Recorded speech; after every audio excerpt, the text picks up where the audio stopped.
नमस्कार दोस्तों, स्वागत है आपका एक बार फिर अपने YouTube चैनल मास्टरमाइंड बीपीएस में। मैं वीरेंद्र प्रताप सिंह।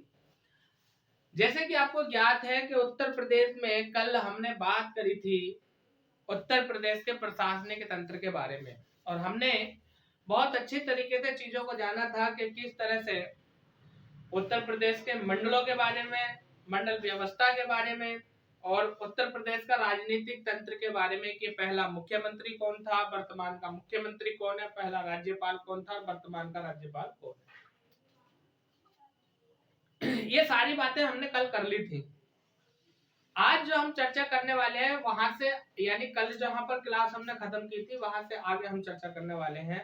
और आज का विषय की शुरुआत हम करते हैं इस पॉइंट से, और वो पॉइंट ये है कि उत्तर प्रदेश में अब तक 10 बार राष्ट्रपति शासन लग चुका है। और कौन सा, कब पहली बार राष्ट्रपति शासन कब लगा, दूसरी बार, तीसरी बार और अंतिम बार 10वीं बार राष्ट्रपति शासन कब लगा, इन सबको हम जानेंगे।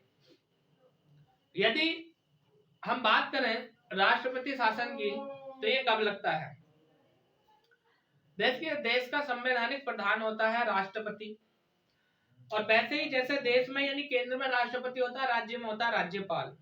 तो कह सकते हैं कि यदि राज्यपाल राष्ट्रपति को यह सूचना दे, ऐसा अवगत कराए कि उस राज्य का संवैधानिक तंत्र विफल हो चुका है, या यूं कह दीजिए वहां की सरकार अपनी मनमानी कर रही है, संविधान के अनुसार सरकार नहीं चला रही है, संविधान के नियमों का पालन नहीं कर रही है, तब राष्ट्रपति को राज्यपाल महोदय खत लिखेंगे, पत्र लिखेंगे, और पत्र में उस राज्य का सारा विवरण बताएंगे, जिसके आधार पर राज्यपाल के कहने के अनुसार राज्य में राष्ट्रपति शासन लग जाता है।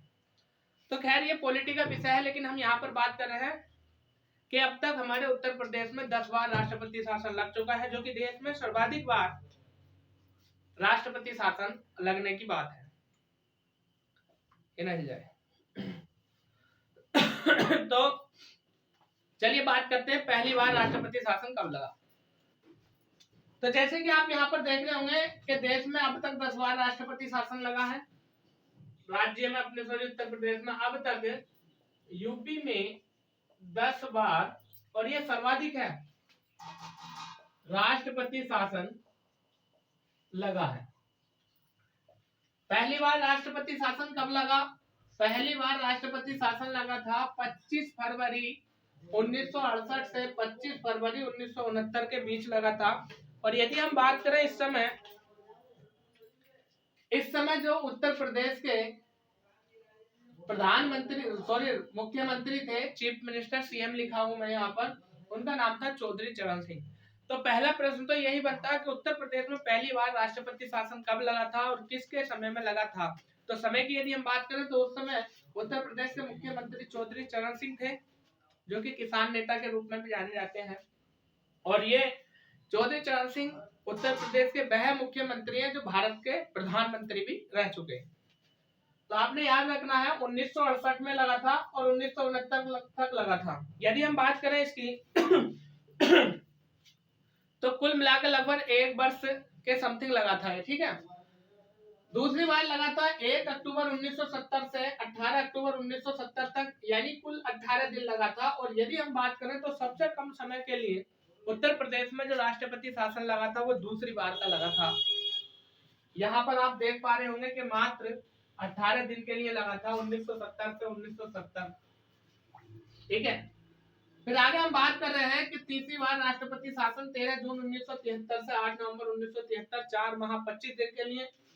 चौथी बार 30 नवंबर 1975 से 21 जनवरी 1976 तक, 1 माह 22 दिन के लिए। पांचवी बार 30 अप्रैल 1977 से 23 जून 1977, 1 माह 24 दिन के लिए लगा। छठी बार जब लगा 17 फरवरी 1980 से 9 जून 1980 तक, 3 माह 21 दिन के लिए लगा। सातवीं बार 1992 से 1993, 11 माह 29 दिन के लिए। आठवीं बार भी 11 माह 29 दिन के लिए। और 9वीं बार 1977 तक लगा था 1996 से, यानी 5 माह 4 दिन के लिए। और यदि हम बात करें 10वीं व अंतिम बार,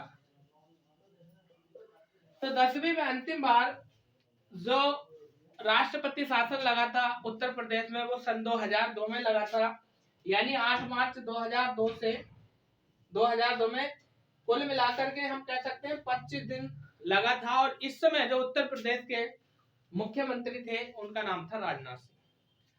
तो ये था हमारा 10 बार लगा हुआ उत्तर प्रदेश का लॉकडाउन।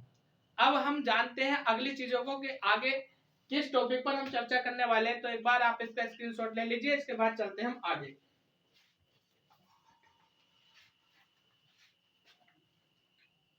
नेक्स्ट टॉपिक की यदि हम बात करें तो नेक्स्ट टॉपिक पर हम चर्चा करेंगे उत्तर प्रदेश में खनिज संपदा।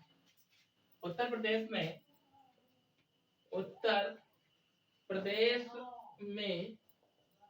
खनिज संस्था। उत्तर प्रदेश में खनिज संस्था या हम इसको बोल सकते हैं खनिज संपदा।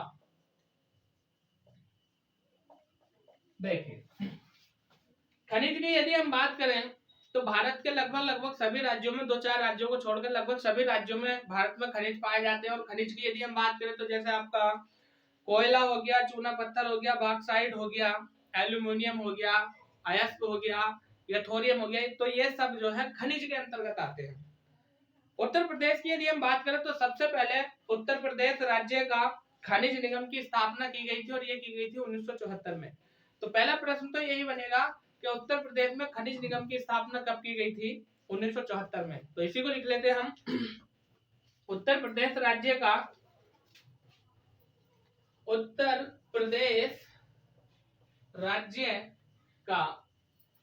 खनिज निगम की स्थापना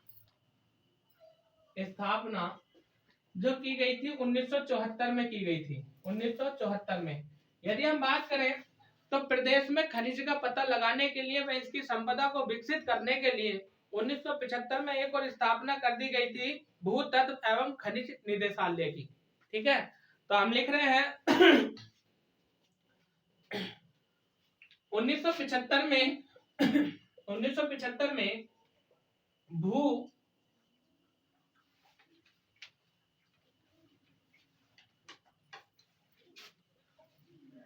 भूतत्व एवं खनिज निदेशालय।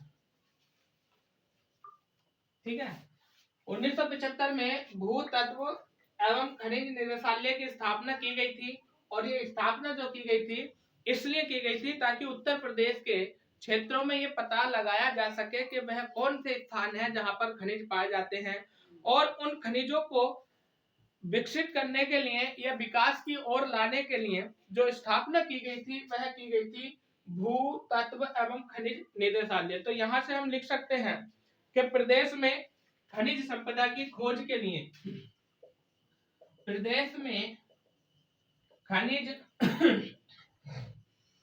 संपदा की खोज हेतु इसकी स्थापना की गई। आगे हम बात करते हैं कि यहाँ से क्या क्या महत्वपूर्ण प्रश्न बनते हैं जब खनिजों के लिए इन दो विशेष संपदा संस्थाओं की स्थापना कर दी। नंबर 1, 1974 में सबसे पहले करी उत्तर प्रदेश राज्य खनिज निगम की स्थापना। तो आपने ध्यान रखना है कि उत्तर प्रदेश खनिज निगम की स्थापना कब की गई थी? 1974 में। फिर इसको विकसित करने के लिए प्रदेश में जगह जगह पर स्थानों पर खनिज का पता लगाने के लिए भूतत्व एवं खनिज निदेशालय की स्थापना की गई थी 1975 में। अब इसके बाद क्या हुआ? प्रदेश में खनिजों का पता लगाया गया, उनकी खोज की गई, उन पर रिसर्च किया गया। इसके लिए क्या हुआ? प्रदेश में खनिज नीति लाई गई। तो यहाँ से प्रश्न ये उठता है कि पहली खनिज नीति कब घोषित की गई थी, यानी या कब लागू की गई थी? तो हम लिख सकते हैं प्रथम खनिज नीति। प्रथम खनिज नीति। प्रदेश में प्रथम खनिज नीति, प्रदेश में प्रथम खनिज नीति, प्रदेश में प्रथम खनिज नीति घोषित।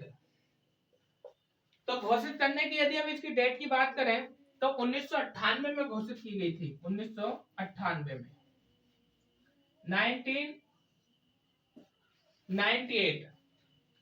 तो यहां से प्रश्न उठता है कि प्रदेश में प्रथम खनिज नीति कब घोषित की गई थी? तो 1998 में की गई थी, जैसा कि आपको यहाँ पर दिख रहा होगा।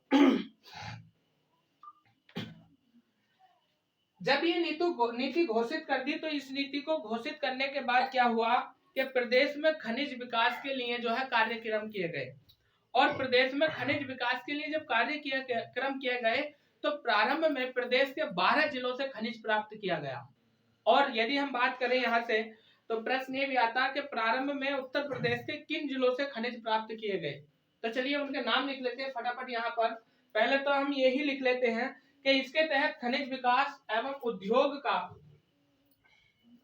इसके तहत खनिज विकास एवं उद्योग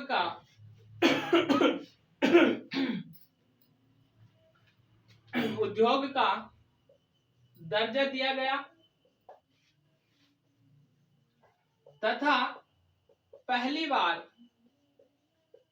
राज्य के 12 जिलों में, या 12 क्षेत्रों में खनिज खोजा गया। खनिज बहुमूल्य क्षेत्र खोजा गया, या हम कह सकते हैं इसका विकास हुआ 12 क्षेत्रों में। अब वो 12 क्षेत्र कौन कौन से हैं, इनके नाम भी लिख लेते हैं। पहले फटाफट आप इसका एक बार स्क्रीनशॉट ले लीजिए, इसके बाद हम उनके नाम लिखते हैं कि वह कौन से 12 क्षेत्र हैं।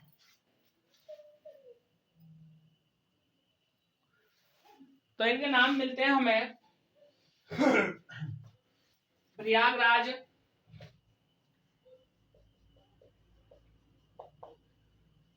दूसरे नाम की यदि हम बात करें तो यह है झांसी, तीसरा सहारनपुर, चौथा मिर्जापुर, और पांचवें नाम की यदि हम बात करें तो ललितपुर, और छठा नाम जो आ जाता है यहां से वह आ जाता है जालौन का, सातवां महोबा, और आठवां मिलता है सोनभद्र का। नवे नाम की यदि हम बात करें तो उसका नाम मिलता है चित्रकूट,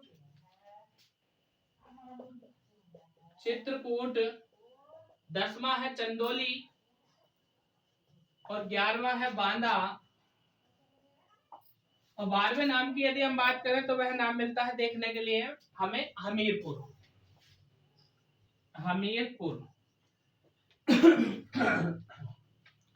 तो यहां से हम समझ सकते हैं कि उत्तर प्रदेश के अंदर जब प्रारंभ में खनिज नीति घोषित की गई थी, पहली खनिज नीति 1998 में की गई थी, जिसके तहत प्रदेश के राज्यों का भ्रमण किया गया, वहां पर रिसर्च की गई, और लगभग यानी कुल 12 जिलों से ऐसा प्रतीत हुआ, ऐसा प्राप्त हुआ कि इन जिलों से खनिज निकाला जा सकता है, या इन जिलों से खनिज निकाला गया। ये प्रथम नीति 1998 की बात थी। और कौन से 12 जिले थे वो मैंने यहाँ पर लिख दिया, प्रयागराज, झांसी, सहारनपुर, मिर्जापुर, ललितपुर, जालौन, महोबा, सोनभद्र, चित्रकूट, चंदौली, बांदा और हमीरपुर। फिर इसके बाद एक प्रश्न आता है कि उत्तर प्रदेश में नई खनिज नीति कब घोषित की गई, या नई खनिज नीति कब आई। तो उसकी डेट आपको याद रखनी है, सन 2017 में उत्तर प्रदेश में नई खनिज नीति आई। ठीक है, तो नई खनिज नीति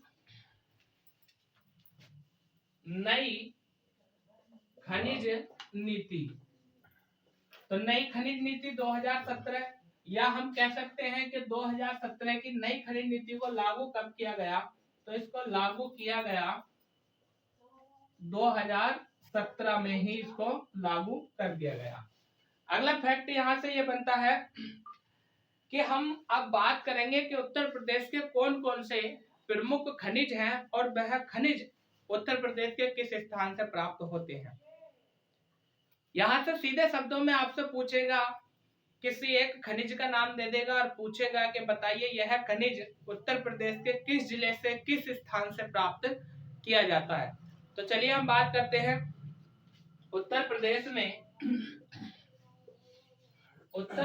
में प्रमुख खनिज व संबंधित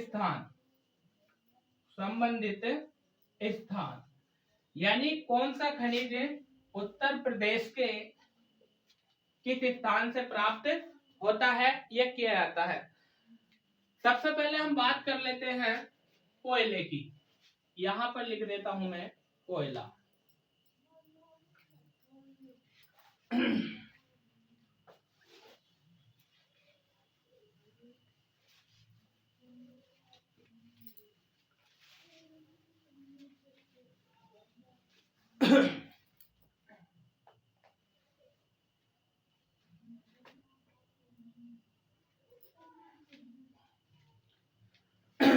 यदि हम बात करें कोयले की, तो कोयला हमारे भारत में विभिन्न विभिन्न क्षेत्रों से प्राप्त किया जाता है। और कोयले की दृष्टि से यदि भारत का स्थान हम विश्व में देखें तो यहाँ से भी एक प्रश्न बनता है कि विश्व में कोयला उत्पादन में या कोयले के क्षेत्र में भारत का स्थान कौन सा है। तो आपने याद रखना कि विश्व में कोयले के उत्पादन क्षेत्र में जो भारत का स्थान है वह 5वां है। ठीक है। कोयला क्षेत्र में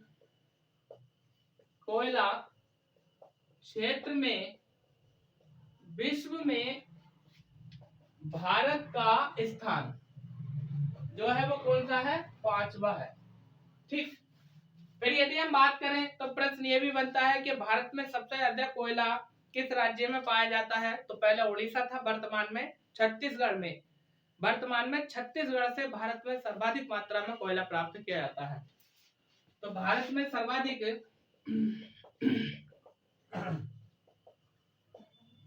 सर्वाधिक कोयला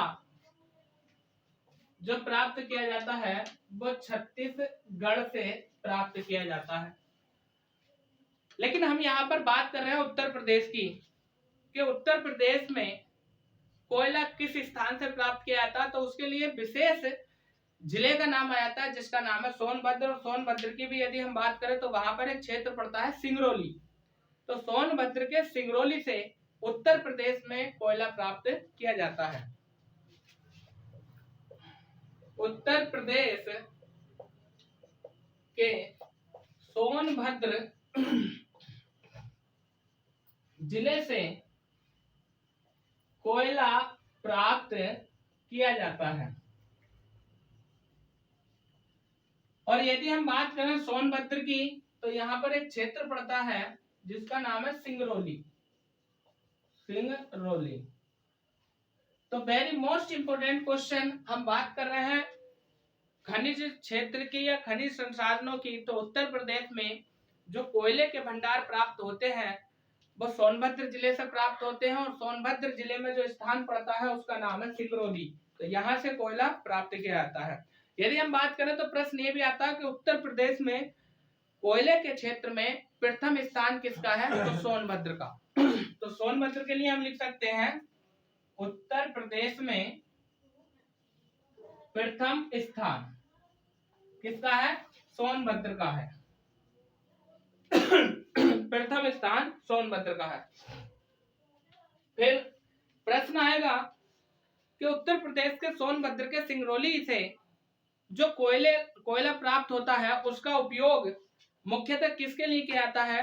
तो यदि हम बात करें तो ओबरा ताप विद्युत गृह के लिए इसका उपयोग किया जाता है। ओबरा ताप विद्युत गृह के लिए इसका उपयोग किया जाता है जो सिंगरौली क्षेत्र से प्राप्त होता है। हम बात कर रहे हैं यहाँ पर जिसका उपयोग मुख्यतः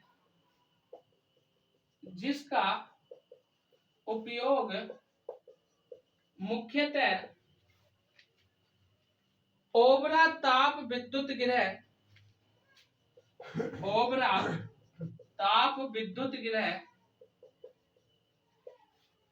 तथा सिंगरौली संयंत्र में किया जाता है।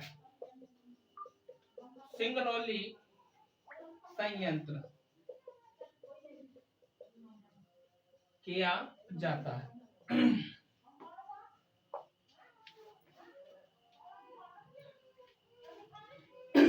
अगला प्रश्न ये बनेगा, जैसे कि अभी हमने जाना कि उत्तर प्रदेश में कोयले का जो स्थान है वो सोनभद्र से प्राप्त होता है, या सोनभद्र का स्थान उत्तर प्रदेश में प्रथम आता।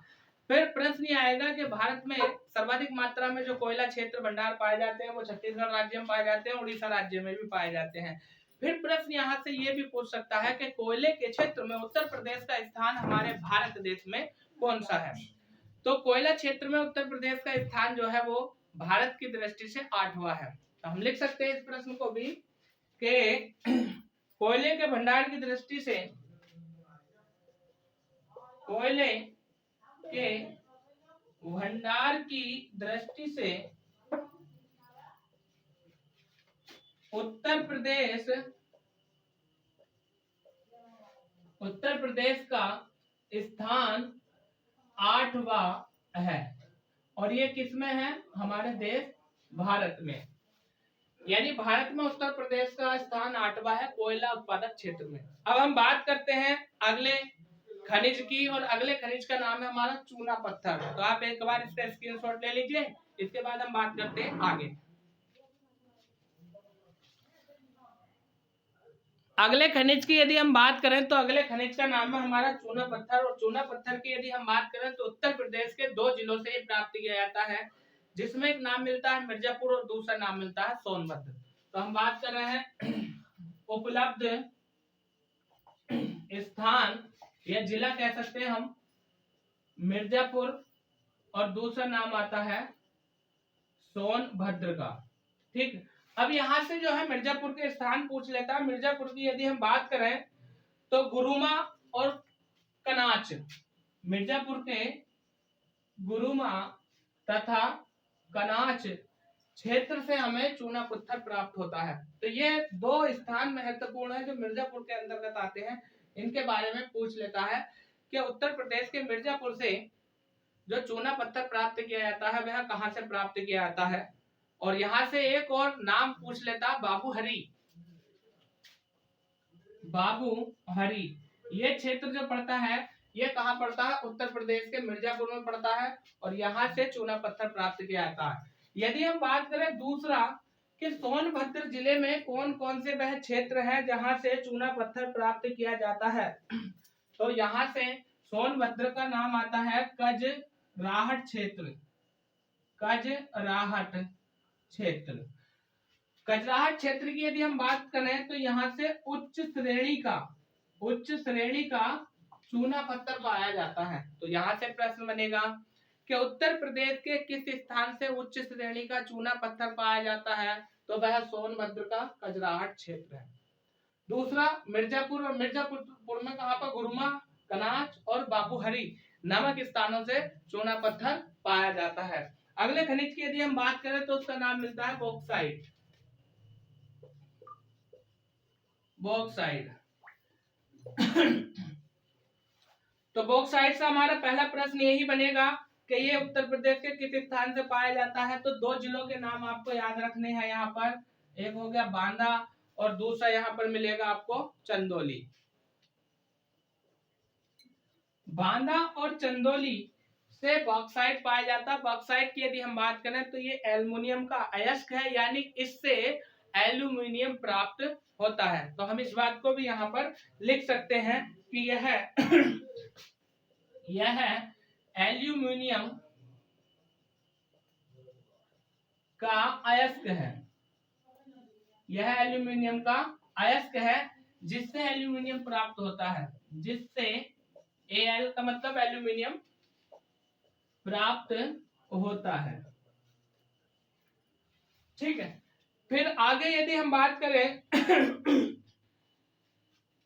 एक प्रश्न आता है कि उत्तर प्रदेश की एक कंपनी पूछ ली जाती है जो रेणुकूट में है, जिसका नाम है हिंडाल्को। और हिंडाल्को की यदि हम बात करें तो Hindustan aluminium corporation limited, Hindustan aluminium corporation limited company जिसको बोलते हैं हिंडाल्को। और हिंडाल्को में जो है ये क्या है कि एल्यूमिनियम कारखाना है जो उत्तर प्रदेश के रेणुकूट में पड़ता है। तो इस प्रश्न को भी हम लिख लेते हैं, उत्तर प्रदेश के रेणुकूट में, उत्तर प्रदेश के रेणुकूट में हिंडाल्को कंपनी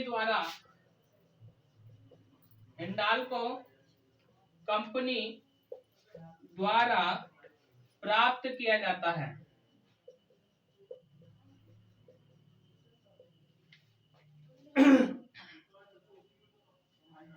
ठीक है, अब यहां से जो विशेष प्रश्न बन सकते थे बॉक्साइट से, उन पर हमने चर्चा कर ली है। क्या कि बॉक्साइट जो है ये बांदा जिला और चंदौली से प्राप्त किया जाता है। यह एल्युमिनियम का अयस्क है जिससे एल्युमिनियम प्राप्त होता है। और यदि हम बात करें तो ये उत्तर प्रदेश के सोनभद्र से भी प्राप्त किया जाता है बॉक्साइट। तो सोनभद्र भी आप लिख सकते हैं यहाँ से, बॉक्साइट के लिए सोनभद्र। फिर यदि हम बात करें तो उत्तर प्रदेश के रेणुकूट में एक इसका कारखाना स्थापित है जिसका नाम है हिंडाल्को या हिंडाल्को कंपनी, जिसको हम बोल सकते हैं हिंदुस्तान एल्यूमिनियम कॉर्पोरेशन लिमिटेड। आगे यदि हम बात करें तो अगला जो खनिज है हमारा उसका नाम है डोलोमाइट।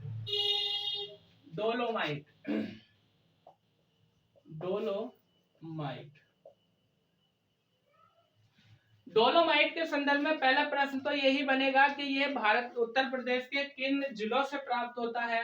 तो यहाँ पर दो जिले आपको विशेष रूप से याद रखने हैं, एक बांदा जिला और एक सोनभद्र जिला। यहाँ से डोलोमाइट नाम का खनिज प्राप्त होता है उत्तर प्रदेश में।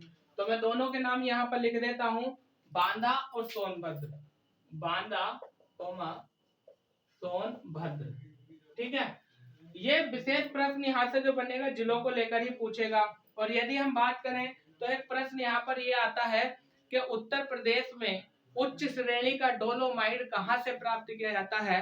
तो उत्तर प्रदेश के जिला सोनभद्र के कजराहट क्षेत्र से उच्च श्रेणी का डोलोमाइट प्राप्त किया जाता है। तो इस तथ्य को भी हम यहाँ पर लिख सकते हैं कि सोनभद्र के कजराहट क्षेत्र से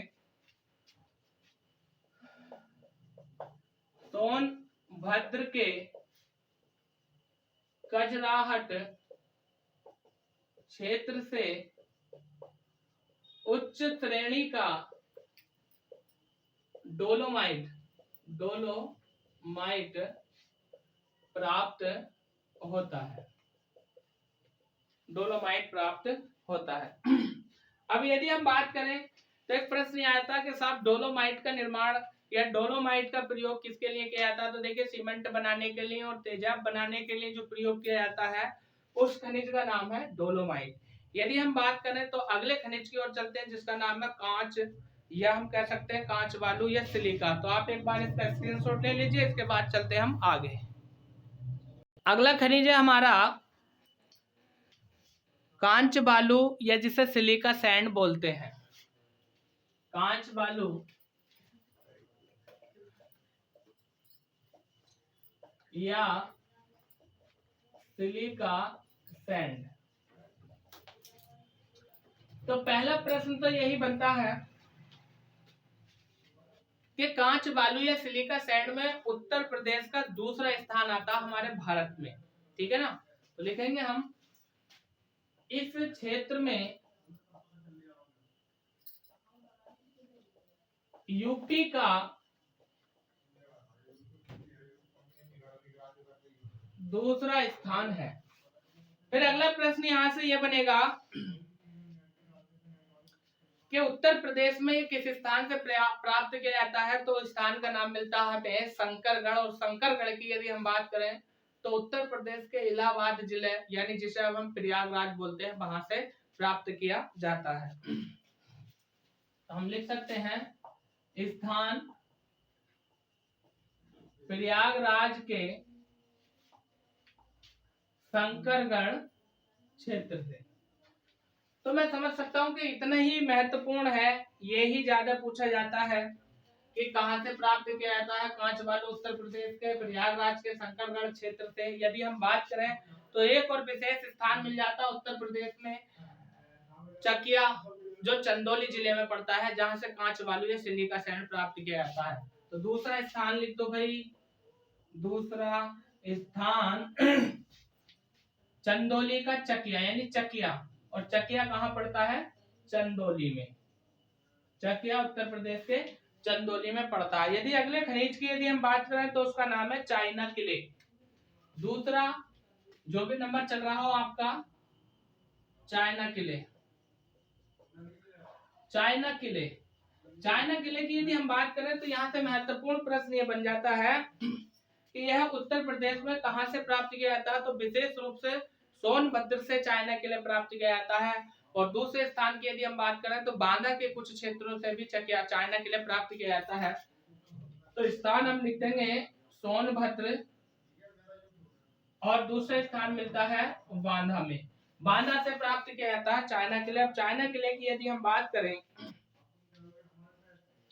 तो आप लोग समझ रहे होंगे कि ये चाइना किले है क्या, जिसे हम बोल देते हैं चीनी मिट्टी। आपने देखा होगा चीनी मिट्टी के बर्तन होते हैं, इसके बर्तन बनाए जाते हैं तथा दवाइयों के रूप में भी इसको प्रयोग में लाया जाता है। तो इसका दूसरा नाम मैं लिख देता हूँ यहाँ पर, क्या इसे चीनी मिट्टी कहते हैं। इसके प्रयोग की यदि हम बात करें तो दवा के रूप में, बीमारी को दूर करने के लिए, और बर्तन बनाने में भी इसका प्रयोग किया जाता है। किसका? चाइना किले का। फिर यदि हम बात करें तो अगला हमारा जो खनिज है उसका नाम आ जाता है तांबा। और तांबे की यदि हम बात करें, तांबा, पहला प्रश्न यही बनेगा, उत्तर प्रदेश के किस स्थान से तांबा प्राप्त किया जाता है। तो ललितपुर क्षेत्र, जो ललितपुर जिला है वहां से तांबा प्राप्त किया जाता है उत्तर प्रदेश में। और क्षेत्र की यदि हम बात करें तो सोनराई या सोनाई, सोनराई क्षेत्र पड़ता है यहाँ पर ललितपुर का, सोनराई, सोनराई क्षेत्र। तो तांबे से महत्वपूर्ण जो प्रश्न है हमारा वो यही याद करना। यदि हम बात करें जिप्सम की, अगला खनिज है जिप्सम।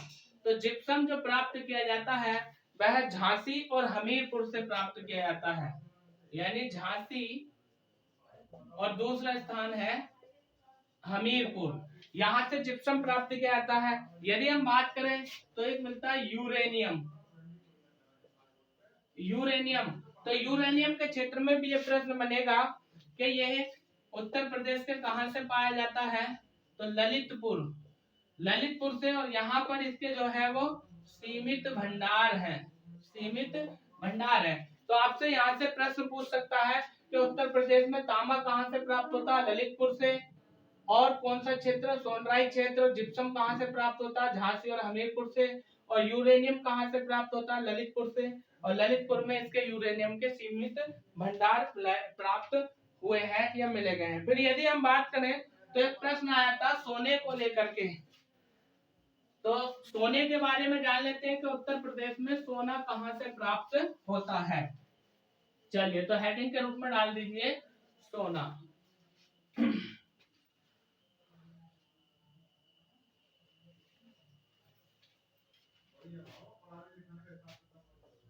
सोना, देखिए यदि हम बात करें सोने की तो भारत में प्रथम स्थान जो सोने के क्षेत्र में मिलता है वो कर्नाटक का मिलता है। यानी भारत में सर्वाधिक मात्रा में जो सोना उपलब्ध या प्राप्त किया जाता है वो कर्नाटक से किया जाता है। लेकिन हम बात कर रहे हैं यहाँ पर उत्तर प्रदेश की, तो उत्तर प्रदेश में जो स्थान पड़ता है वो सोनभद्र और ललितपुर पड़ता है। तो यूपी में सोनभद्र तथा ललितपुर, सोनभद्र और ललितपुर से प्राप्त होता है। यदि हम बात करें तो गंगा व उसकी सहायक नदियों के दोआब क्षेत्र में यह प्राप्त होता है सोना, ठीक है।